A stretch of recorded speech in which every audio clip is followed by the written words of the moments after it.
Hi, welcome to our YouTube channel. Happy Diwali once again to you all. ఇదంతా Diwali festival అయిపోయిన తర్వాత పెడుతున్నానేమో. ఇది వచ్చేసి మా ఏరియాలో ఇలా దివాళీ సెలబ్రేషన్స్ జరుగుతూ ఉండి అందరికీ యావ్యావి పటాకీలు అంటే ఇష్టమో కమెంట్ చేసేసేయండి.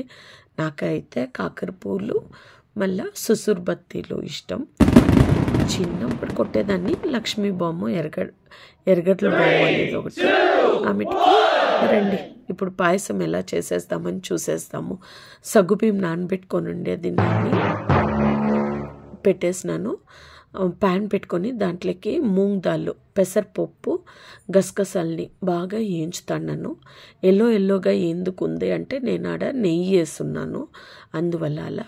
గసగసాలు పెసరపప్పు గుడక నానబెట్టుకొని ఉండేది గుడక ఆ సగ్గు బియ్యంలోకి అర్ధం ఉడికినాక వేసినాను. అది గుడక ఉడికిందా లేదా అని చూసుకుంటున్నాను.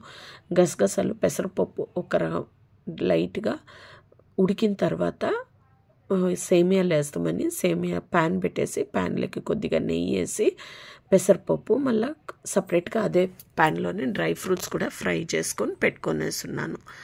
ఈ పాలు గుడక వేసేసి మరిగిన పాలని వేస్తున్నాను. సగ్గుబియ్యం కూడా ఉడికినింది.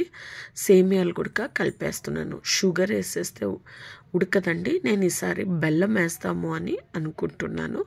ఉడికిందా లేదా ఒక పొంగు వచ్చినాక సేమియాది చూద్దాము అనుకుంటే మూంగ్ దాల్ పెసరపప్పు ఆల్రెడీ ఉడికిపోయేసింది. సేమియాలు గుడక ఒక్క పొంగు వచ్చిందంటే ఇచ్చేద్దామని బెల్లం గుడక యాడ్ చేసేసినాను. యాలకి బుడ్డలు యాలకి గుడక వేసి ఆ బెల్లం కరిగేదాకా లైట్గా కలుపుతూ ఉండానండి. సపరేట్గా డ్రై ఫ్రూట్స్ వేయించుకొని ఉన్నాను కదండి, ఇంకేంలే ఆఫ్ చేసేసి ఆ డ్రై ఫ్రూట్స్ వేసి ఒక 10-15 మినిట్స్ మూత పెట్టినాక ఇద్దండి రెడీ అయిపోయింది kheer. Happy Diwali once again. Thank you for watching. Like, share and subscribe. Bye.